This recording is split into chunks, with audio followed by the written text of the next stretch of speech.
de um assunto maravilhoso.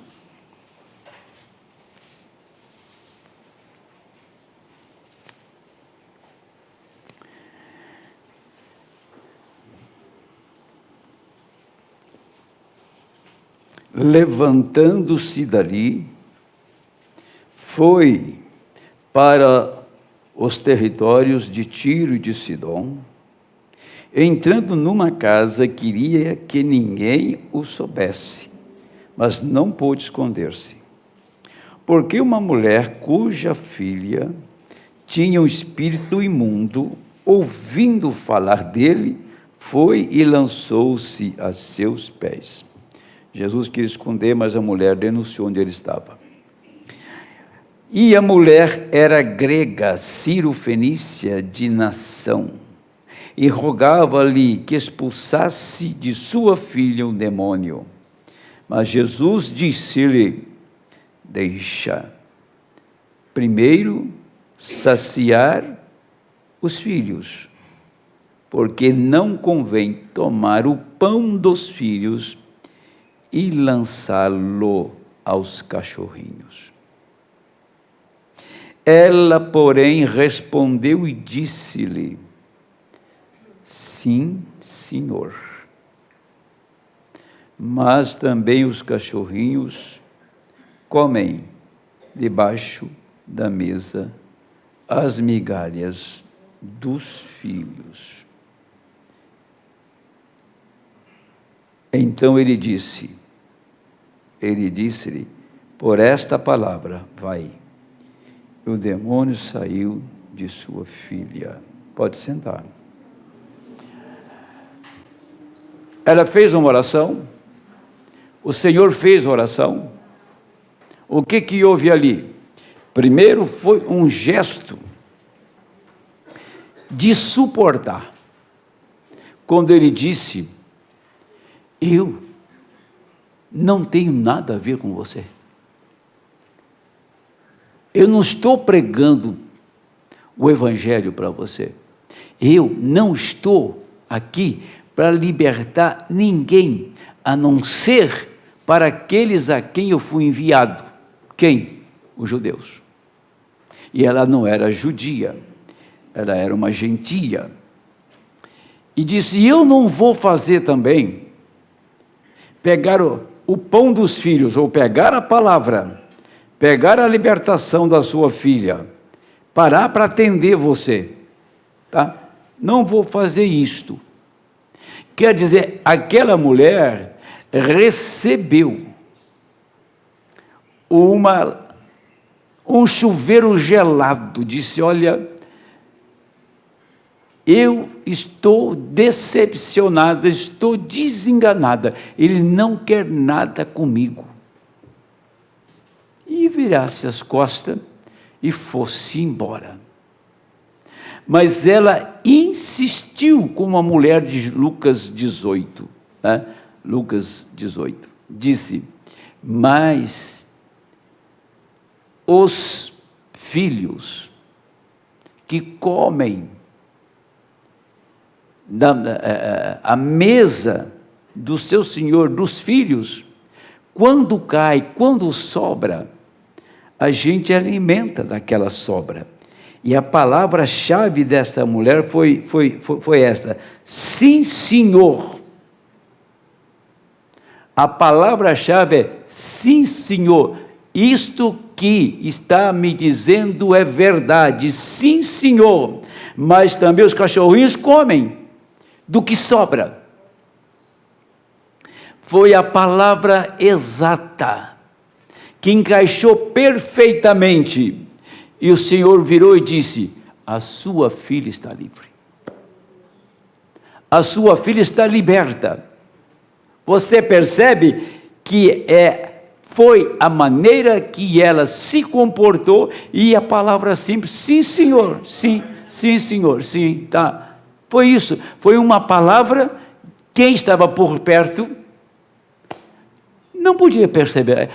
Como o caso da irmã Moser. Qual foi a palavra que Moser falou? Isso tudo é verdade. Então, o que nós falamos nos abençoa e nos amaldiçoa. Depende do que nós falamos. Depende da maneira que você vê o quadro e retrata ele em palavras. Estou falando porque o que vou dizer nesta noite, as pessoas têm olhado para a mensagem de uma maneira equivocada. Equivocada. Por quê? Porque eu vou ler um texto para vocês nesta noite.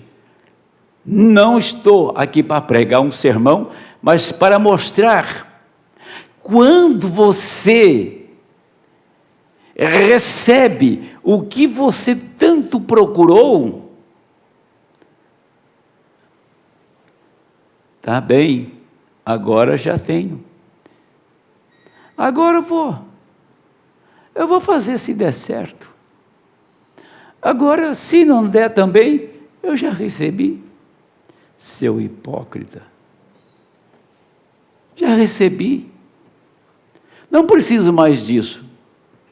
Aí, sabe, aquele anseio de fazer, de realizar, aquele esforço todo, com tempestade caindo, mas vou fazer, acaba aquilo. Por quê? Porque eu alcancei aquilo que eu queria, o Senhor me deu. E agora, daqui para frente, tudo o que acontecer é apenas mero acontecimento. Sabe por quê? Porque isso que Deus te deu vai te pôr em julgamento. Isso que você recebeu e não valorizou vai te pôr em julgamento diante de Deus. Eu não acredito em crente acomodado. Vocês podem até pensar, como diz a irmã Marta, esse é o meu pastor. Pode pensar o que quiser. Eu não acredito em crente que fica em casa com o braço cruzado e vem adorar o Senhor. Não vou acreditar em você. Você não me convence. Você tem que me convencer com a sua vida. Se você não mostrar frutos de uma vida cristã, você não vai me convencer. Essa é a verdade. Tá? Eu marquei esse culto aqui, nós marcamos aqui, porque eu sei que é um dia maravilhoso, é um tempo que, daqui 1 hora e pouquinho, você está retornando para casa abençoado, você adorou, você orou, né? E você teve a oportunidade de vir para cá com o trânsito livre, né? Então, vamos ficar em casa fazendo o quê? Rolando barra de celular? É isso? Sabe ficar em casa? Fazer o que em casa? Então, estamos aqui para adorar. Isso aqui é como se você tivesse, veja o que o meu pastor está fazendo. Será que vai me despertar? Será que vai me acordar? Veja o que ele está fazendo. Será que é só por ele? Não, estou fazendo por um povo, por uma gente que ama o Senhor. E o desejo de qualquer pastor é pôr a igreja no arrebatamento. Agora veja uma coisa, antes de eu partir para essa leitura aqui, tá? No livro, eu vou só citar o livro, tá? Já que eu vou passar vergonha nessa igreja aqui. Vou.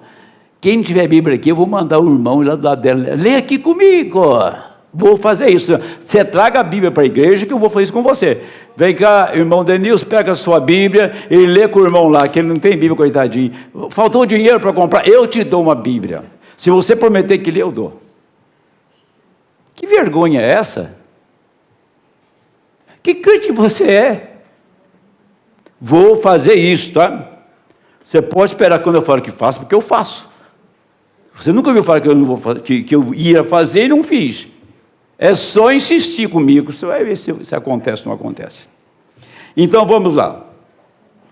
Depois das 7 eras da igreja, eu não posso ir muito longe isso aqui, que esse assunto aqui é bom demais, eu vou ferver aqui, vamos parar um tempo. Obrigado, querida. Ela está me avisando. Bom. Logo vou falar disso. Veja bem. Aqui está, ó. No livro de 2 Reis, no capítulo 22, no versículo 11. E aí você lê até o fim. Você vai encontrar uma mulher chamada Ulda. E no 23 você vai encontrar que o marido dela chamava o quê? Salum. Qual era a função desse homem? Era guardar as vestes. Ele era responsável pelas vestes do sacerdote no santuário. E o que Ulda era? Ulda era uma profetisa. O assunto é grande, por isso só vou dar ideia para vocês. Agora, quem é a mulher profetisa de hoje? Quem que é a mulher profetisa de hoje? É Apocalipse capítulo 10, do 8 ao 11. E quem que é o marido dela que guarda as vestes? É o próprio Senhor. Deus estava representando a noiva e o seu esposo lá em Ulda, em Salum, tá? Então, ela é a mulher profetisa. E o marido que guarda as vestes. Quem guarda as suas vestes? Quem está te vestindo? Quem está te dando o Espírito Santo? Quem está mudando o homem velho para o homem novo? Da mulher velha para a mulher nova? Quem está te enchendo o Espírito Santo? Quem está mudando a sua maneira de agir, de falar e de ser? Quem te mudou? Ele te colocou uma nova veste. Você está vestido do novo homem.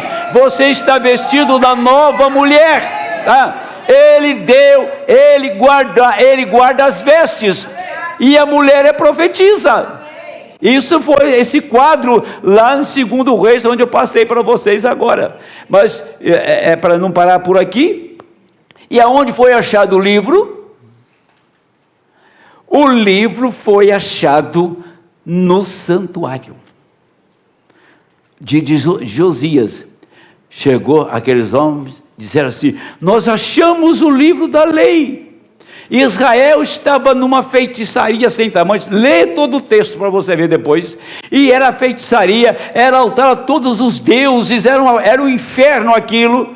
Estava caído numa grande apostasia. E eles acharam o livro que estava perdido. Quando acharam o livro, aí Josias foi consultar, sabe quem? A profetisa.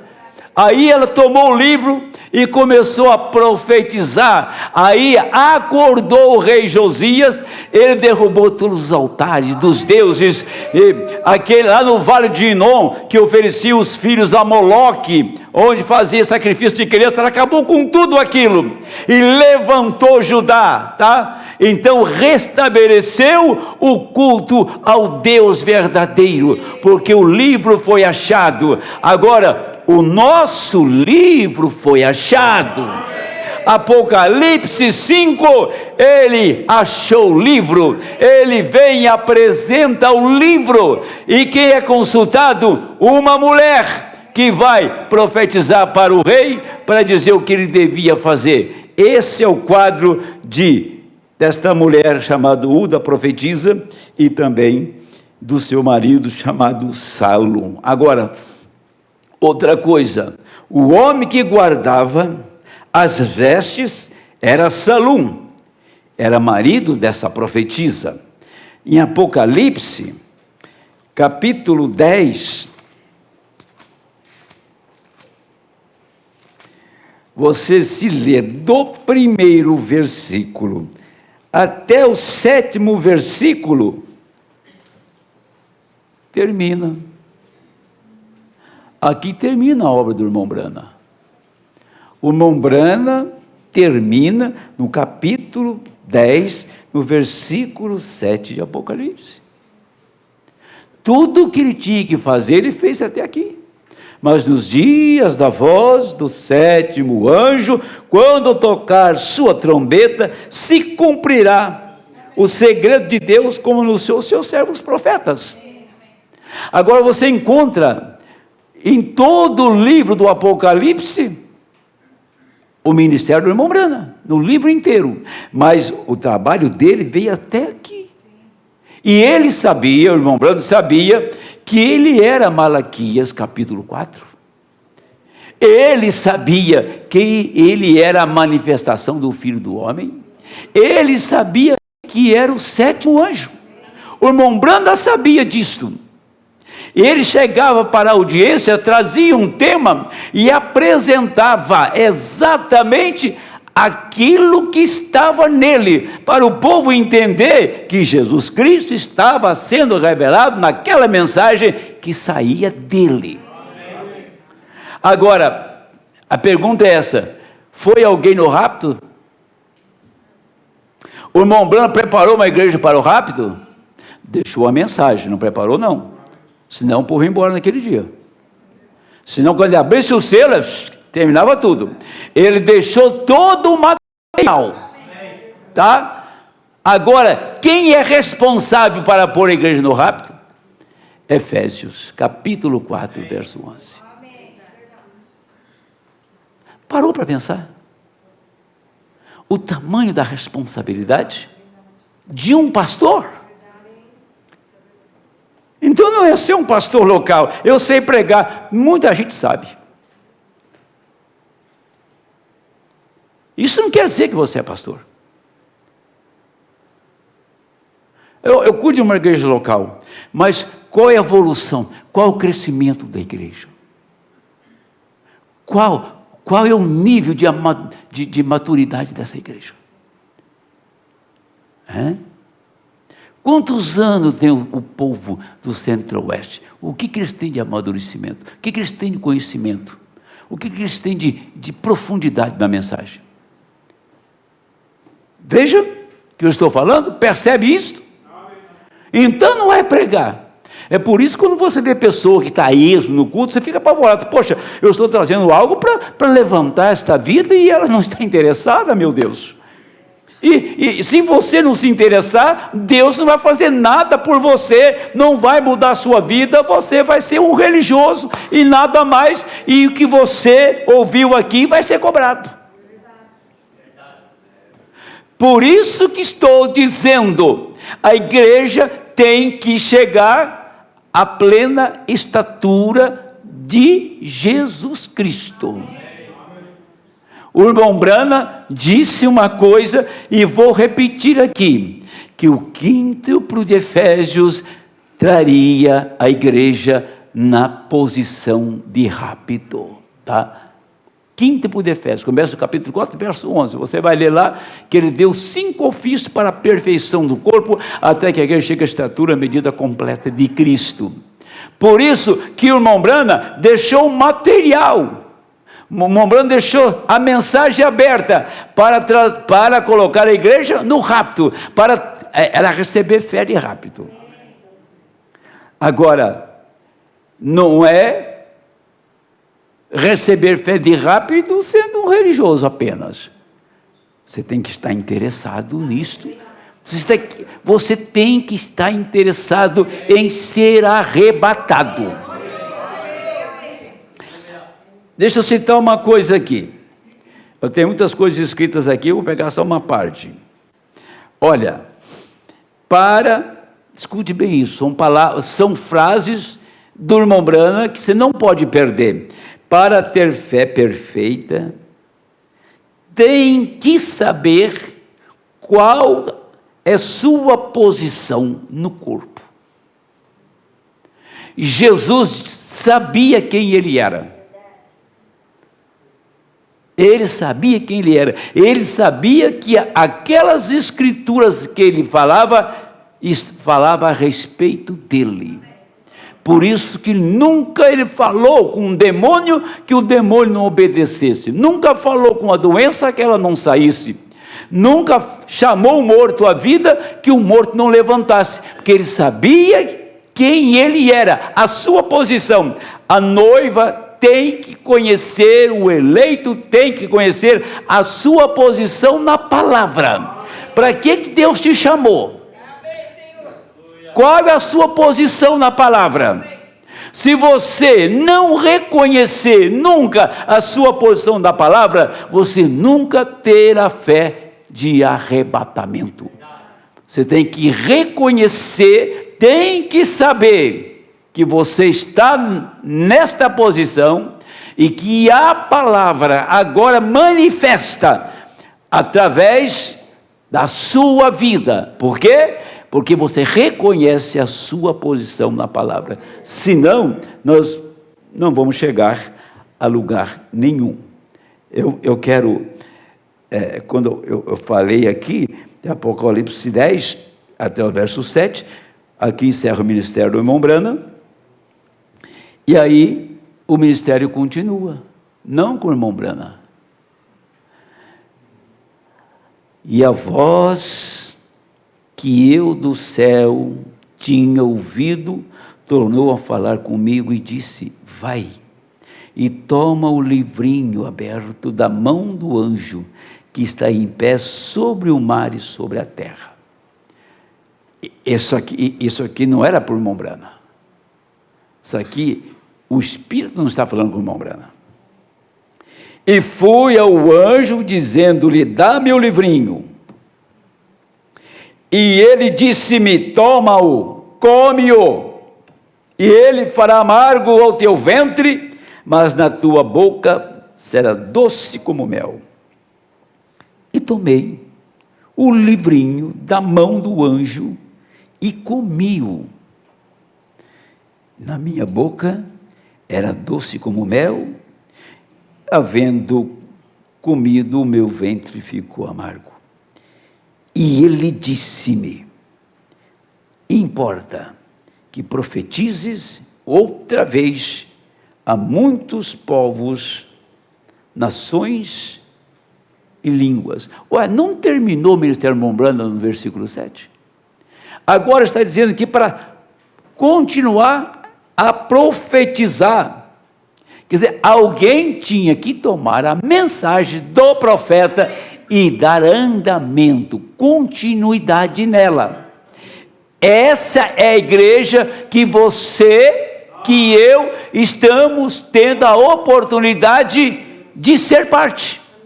Essa igreja, você podia ter caído numa batista, podia ter caído numa assembleia, podia ter caído em qualquer religião por aí, mas Deus te colocou exatamente nessa igreja, neste lugar, nesta posição. Você não escolheu estar aqui, Deus escolheu te colocar aqui. Amém.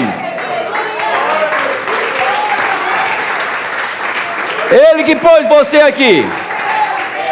Ele te colocou em um lugar que disse assim: você tem tudo para ser raptado. Vocês têm todo o material para estar na primeira ressurreição. Toma, é seu. Agora está na minha mão, está na sua mão. O que vamos fazer com esta mensagem? O que vamos fazer com este ensinamento? O que vamos fazer com isso que está escrito aqui no Apocalipse capítulo 10, verso 11? Reprofetizar. Quem está reprofetizando? Ela. Mas uma nova profecia, a mesma, porque não pode fugir, é a mesma palavra, é o mesmo profeta, só que não é mais o William Branham, é a mensagem dela. É ela que reprofetiza.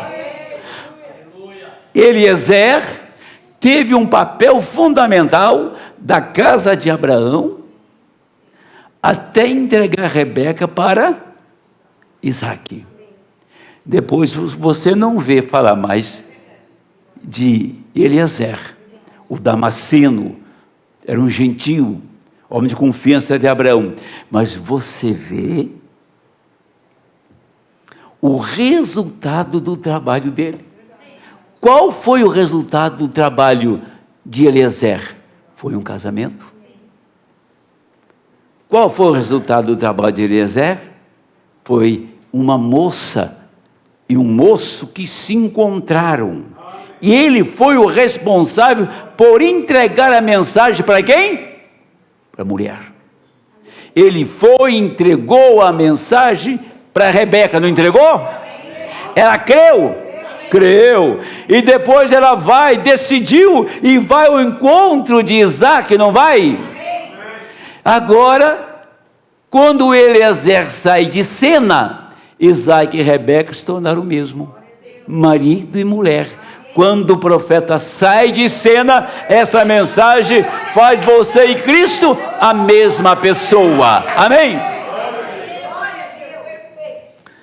Agora, deixa eu dar um passinho aqui na frente, para a gente não atropelar o assunto, mas não ir tão longe, porque senão o tempo vai.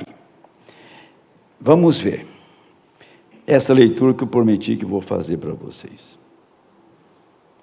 Está aqui, ó. Vou começar, vou dar para vocês a mensagem, tá? A mensagem é alimento espiritual em seu devido tempo, e vou ler uma parte do parágrafo 80, que está bem inserido dentro desse contexto. Eu entrei no quarto, foi aquela história que o irmão Brana, ele viu a nuvem, olhou na fotografia, queria saber melhor sobre isso. Ele pega o telefone e liga para o irmão, que era um dos melhores que ele tinha, o nome dele está aqui, o irmão Jack Moore. O irmão Jack Moore, escuta bem para você ver por que aquilo não foi Urim, Tumim, não encaixou. Irmão, e quem que é esta pessoa que está aqui em Apocalipse capítulo 1? Seu cabelo, sua face, brilhando como o sol. Ele diz para o irmão Branham, Jack Moore, isso é Jesus glorificado. Qualquer um comia aquilo, irmão Branham. Não deu certo. Aí o irmão Branham foi orar, que aquilo não encaixou. Ele foi orar. Parece que é uma coisa que nós já batemos, já pregamos sobre isso, mas nunca paramos para ver desta maneira. Aquilo, o irmão Branham falou assim, não, e não está bem isso não é bem isso. Aí, o que ele fez? Eu entrei no quarto ali e me pus a falar com Deus. Eu consultei minha concordância para levá-lo de volta a Daniel, onde disse, e veio o ancião de dias, cujo cabelo era branco como a lã. Eu disse, o Senhor, eu não sei o que dizer, tenho a responsabilidade agora. Isso foi antes, lembre-se, antes dos 7 selos serem abertos. Cerca de 1 ano ou mais antes, eu estava orando ali e o Senhor, que foi isto? Ele estava orando, perguntando para o Senhor, e como que eu vou ensinar a igreja se eu não sei como isso funciona, o que é isso aqui? E eu tenho a responsabilidade de falar. Olhei,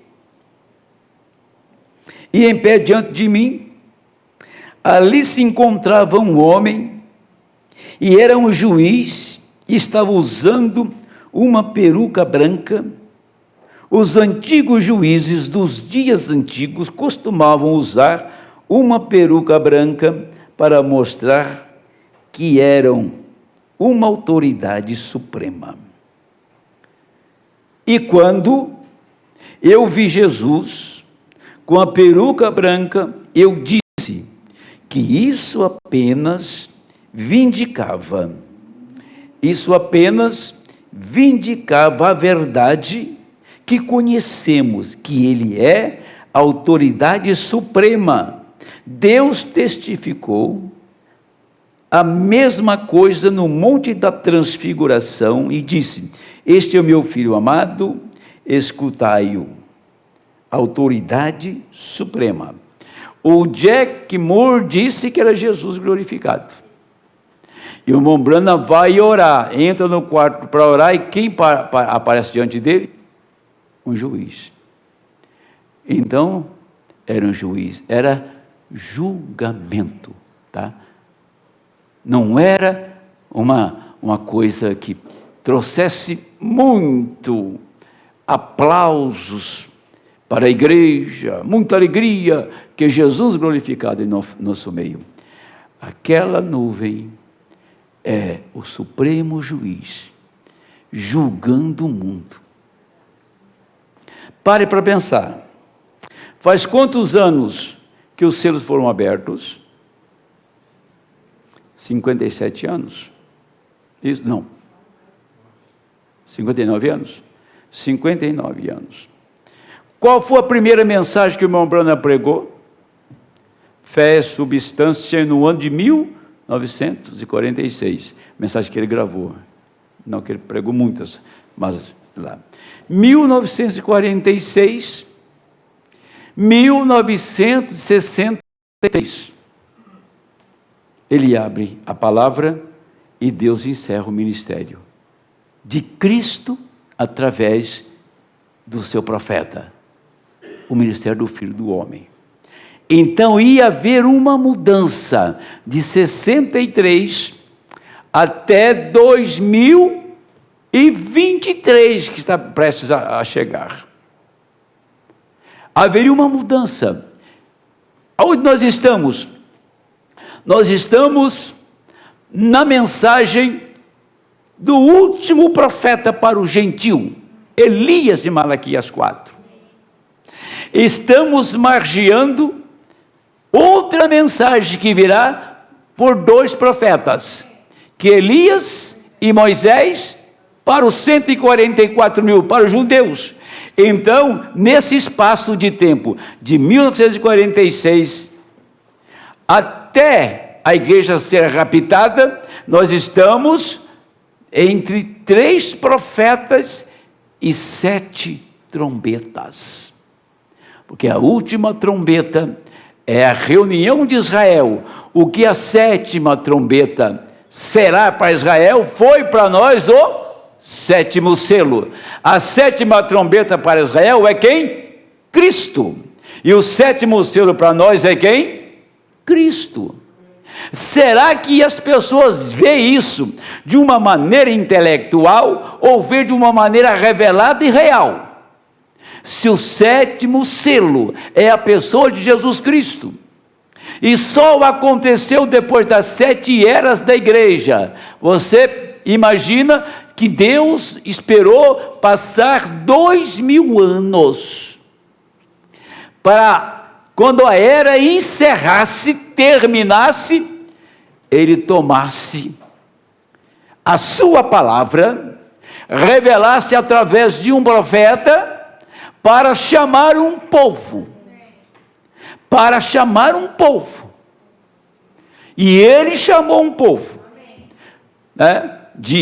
Da abertura do selo, 63, irmão Branham foi recolhido no final do ano de 65, Deus recolheu o profeta, e neste tempo, de 63 até 2023 agora, é um tempo que Deus deu para nós, para levantar um povo para o seu nome, e este povo manifestar o mesmo ministério desse profeta, e esse povo ser trasladado, ser raptado, esse povo ter a palavra para levantar os irmãos das eras.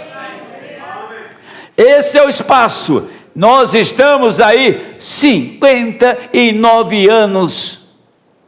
59 anos da abertura da palavra. Agora, se você tem um pouquinho de sensibilidade, você vai pensar, nós estamos entrando para um movimento comunista em nosso país. Lógico que sim. Mas se do outro lado, outro também trazia a mesma coisa, os dois trazem a mesma coisa. Sabe o que é uma tesoura? Ela corta com as 2 lâminas. Isso é uma tesoura, não é? A direita traz os protestantes e a Igreja Católica juntos. Certo? Que nós vimos aí o movimento, vimos? A esquerda traz o mesmo espírito. Quem apoia a esquerda? Roma. Qual foi a primeira pessoa que Lula foi cumprimentar depois da vitória? O Papa. Os dois lados é a mesma coisa. Só que os dois vai trazer, sem dúvida, aquilo que o profeta disse: nós vamos perder tudo. Tudo. O mundo inteiro será, como diz assim, loteado. Você não será dono daquilo que é seu. Esse é o que o profeta disse. Eu assim diz o Senhor. Esse movimento vai fazer as pessoas ter tudo em comum, como foi no Pentecostes. Tinham tudo em comum, mas o espírito errado de maneira errada. Essa é a consumação. Só o que deixa o coração da gente confortado, que está aqui, eu vou ler, o profeta diz que isto não irá atingir o eleito. E esta hora não chegará para ele. O Senhor tirará a sua igreja antes desse acontecimento. De qualquer maneira, nós estamos sim a um fio para a travessia do outro lado. Quando Josué entrou na terra, ele possuiu a terra. Josué não entrou assim: para aí, vou tirar meu paletó, está calor, tem uma sombra boa ali, tem uma aguinha gelada ali, vou dormir um pouquinho debaixo daquela árvore. Não, Josué entrou para possuir o que Deus tinha dado. Já que Deus me deu, então vou ficar em casa e vou dormir um bocado. Josué não parou um dia, ele lutou toda a sua vida. Era dele, mas tinha que colocar o inimigo para fora. O que ele levou para lá? Ele levou a palavra de Moisés. Ele levou assim diz o Senhor de Moisés: não aparte da sua boca o livro desta lei, que eu te darei aonde você colocar a planta dos seus pés. Não foi isso? Então ele tinha isso. Ele entrou com a palavra de Moisés na terra prometida em Canaã. Nós estamos entrando em nossa herança com a palavra do profeta.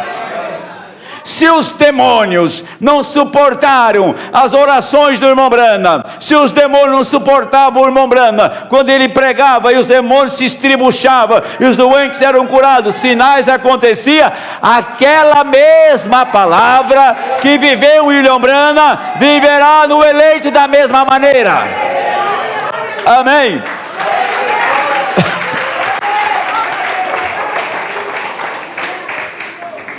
A gente só não vai estranhar.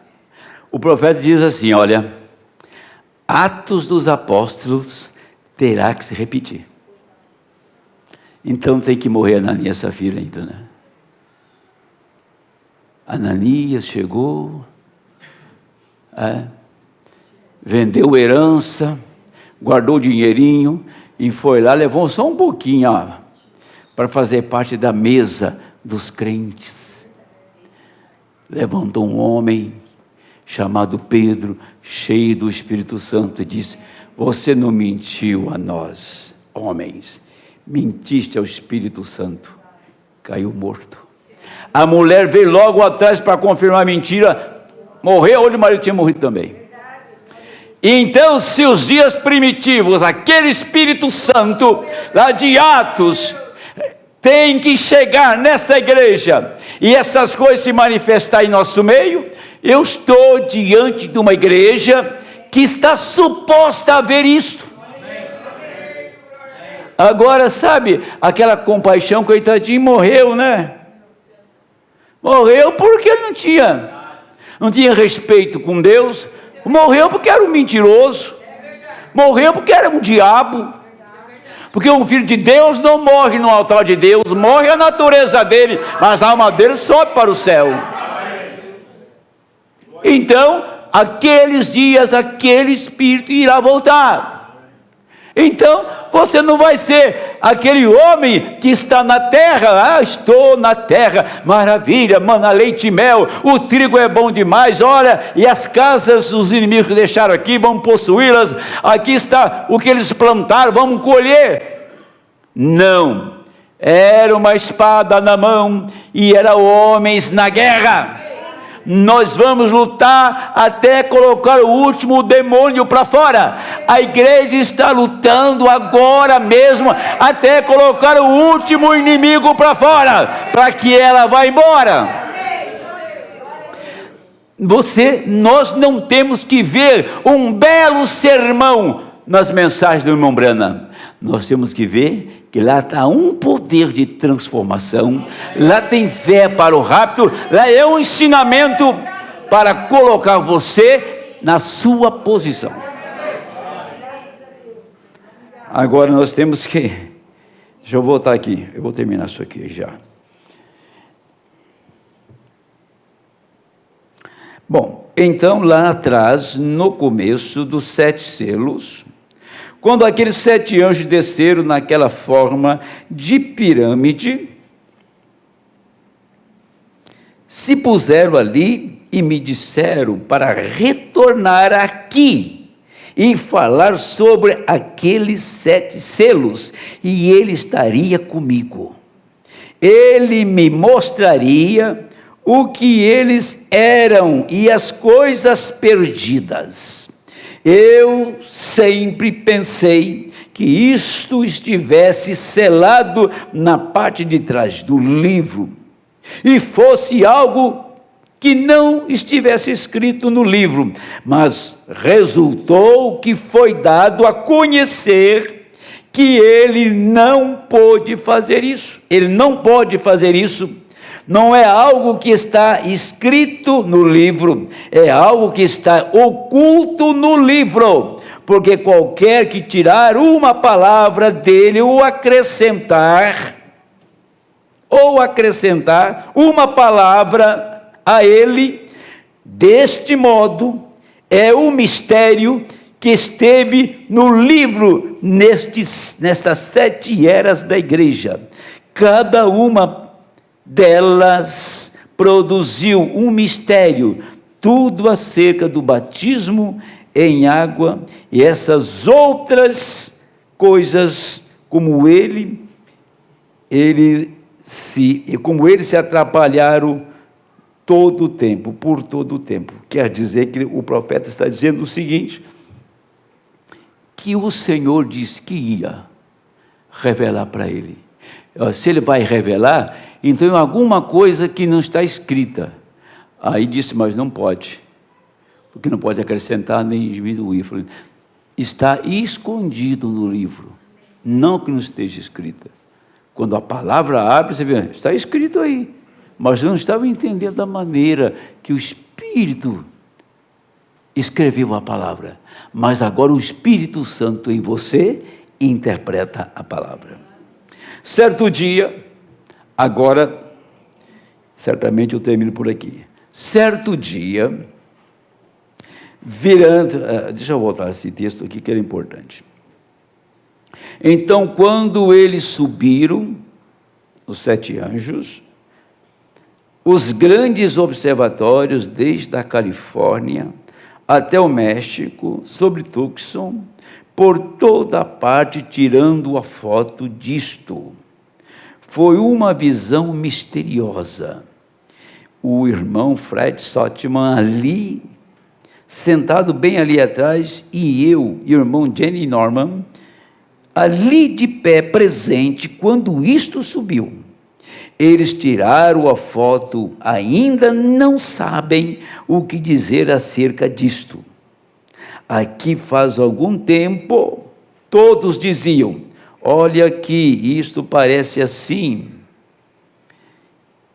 Aquelas asas de anjos, como elas se dobram ali. Aí o que aconteceu? Olha a simplicidade disso.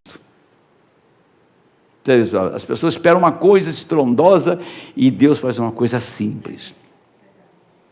Certo dia, virando para a direita, olhando ali, estava Jesus Cristo, tão perfeito quanto Hoffmann retratou. Encontrava-se ali, de peruca branca, olhando em direção à terra, mostrando que ele é a autoridade suprema. Os céus o declaram, a Bíblia declara, o mensageiro declara, tudo de igual modo, autoridade suprema, de peruca branca, vê-se sua barba preta embaixo. Muitos de vocês viram a foto, nós temos ali atrás, apenas vire-a para a direita, de lado, olhe para ela, ali está ele, tão perfeito quando se estivesse tirado a foto dele. Estavam olhando para ela, e estavam olhando para ela no ângulo errado. Tem de se olhar para ela no ângulo certo.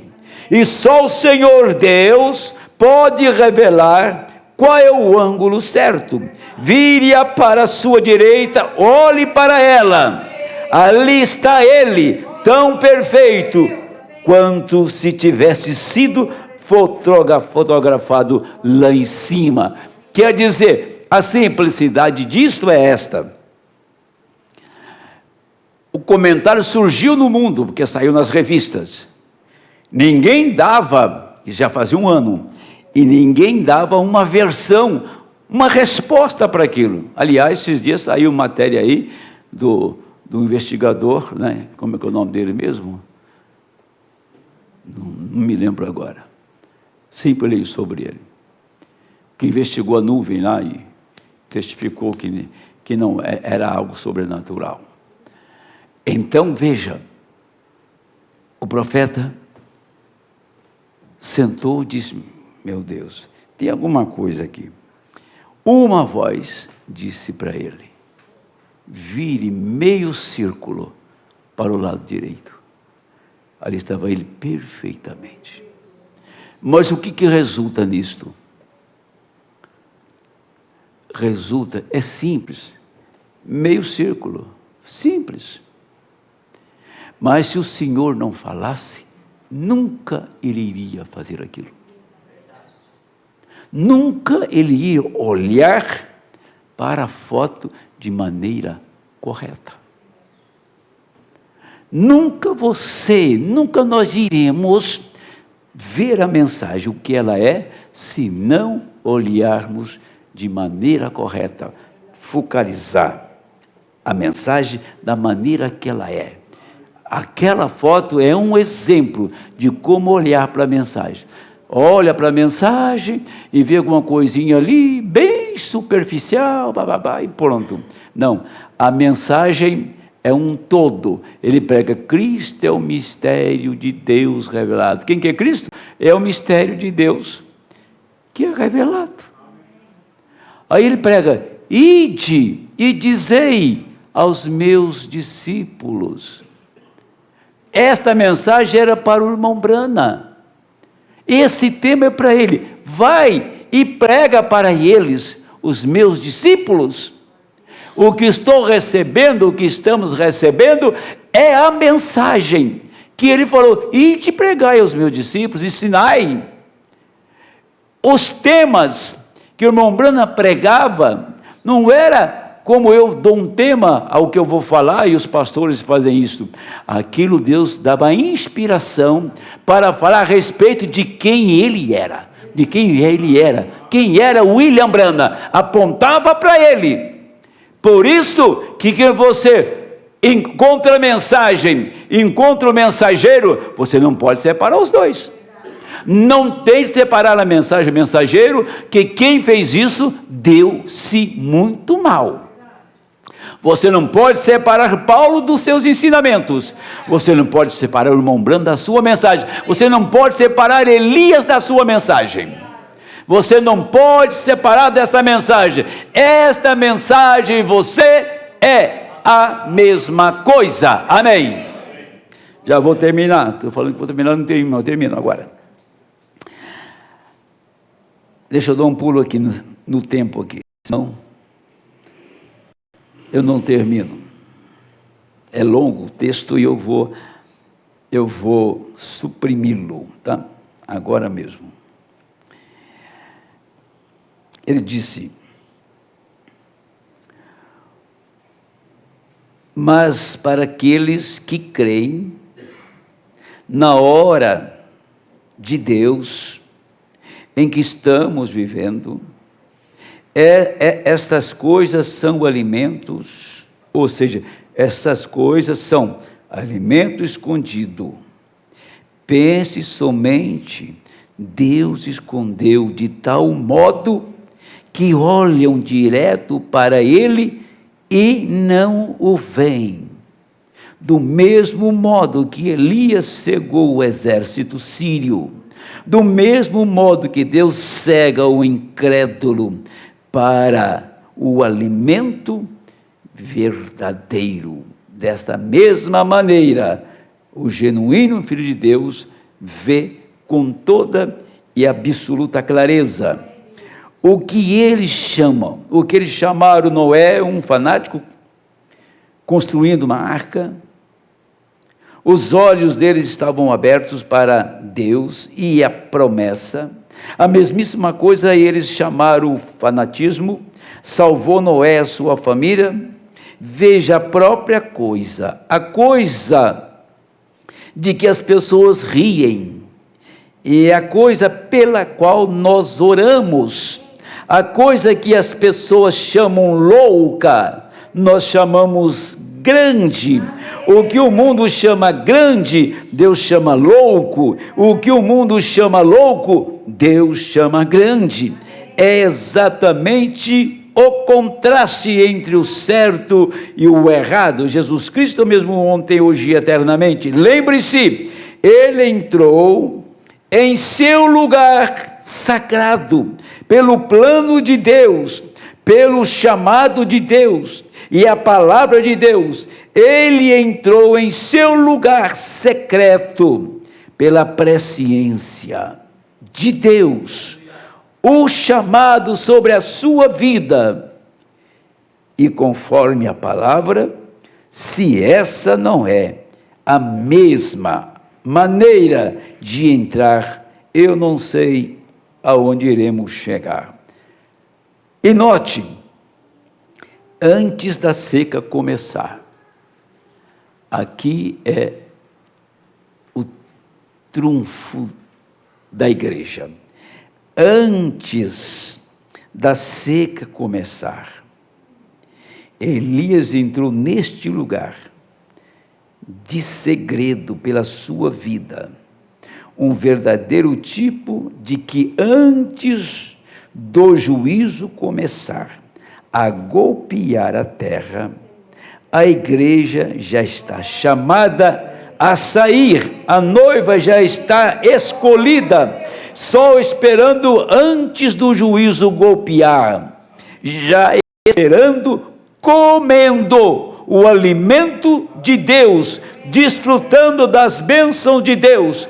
Qualquer homem em seu juízo normal sabe que estamos indo direto na direção, estamos bem na hora do juízo. Significa isso que eu li. Aqui está, Elias comia um alimento, alguém sabia.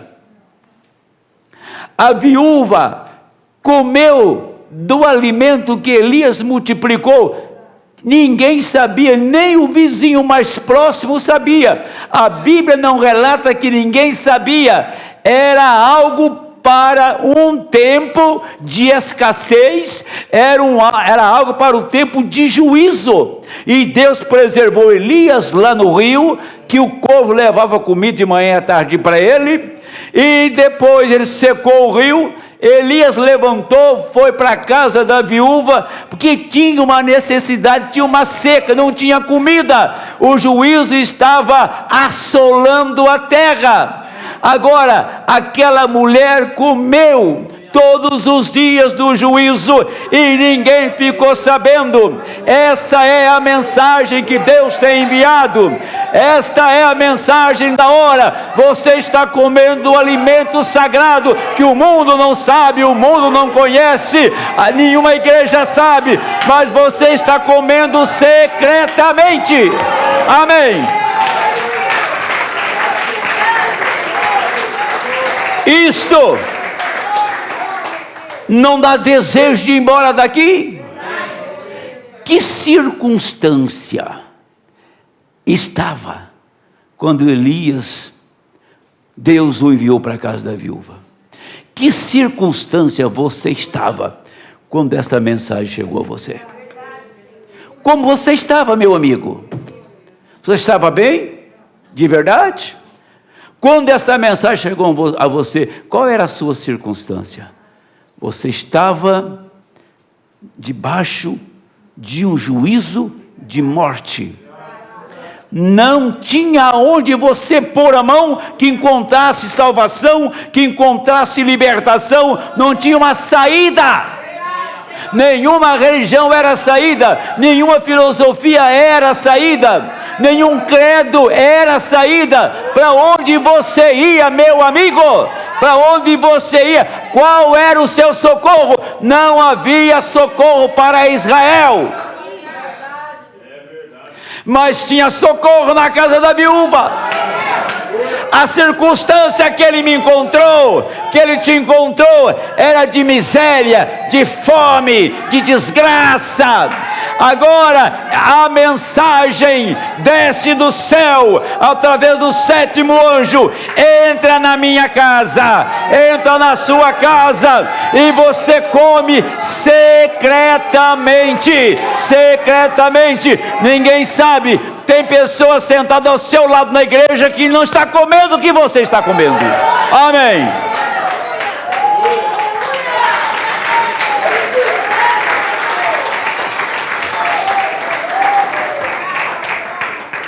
Era uma cidade, chamava Jezreel. Era uma cidade que tinha vizinho perto, mas ninguém ficou sabendo que Elias estava lá. A mensagem estava lá, a mensagem estava lá, o pão estava lá, e a gente tombando e morrendo todo dia, e a viúva forte e sadia com seu filho. Que coisa, como que o mundo está numa desgraça dessa? Como as mulheres estão toda empesteada com as maiores pragas. Uma mulher que mostra o corpo como elas mostram, só pode ter uma legião de demônio. Como que um homem pode ser tão depravado para querer ser mulher? E tantas coisas que acontecem. Agora você passa no meio deles, forte, sadio, abençoado, com a sua vida limpa. Amém. Que eles não sabem quem está morando aí. Você está comendo o quê? O alimento secreto, a comida secreta, a mensagem que Deus tem enviado. Por isso que você é uma pessoa limpa, uma pessoa sadia, mente perfeita, se resguarda, se guarda do mundo, porque tem algo aí dentro que ninguém tem, somente o eleito tem isto. A mensagem de Elias veio para nós num tempo de fome. A mensagem de Elias veio para nós no tempo da morte e do juízo. Nós estamos num tempo de juízo, mas temos uma evidência segura. Temos uma evidência certíssima que esta mensagem que estou pregando nesta noite, que você está ouvindo, ela mesmo vai te levar embora daqui.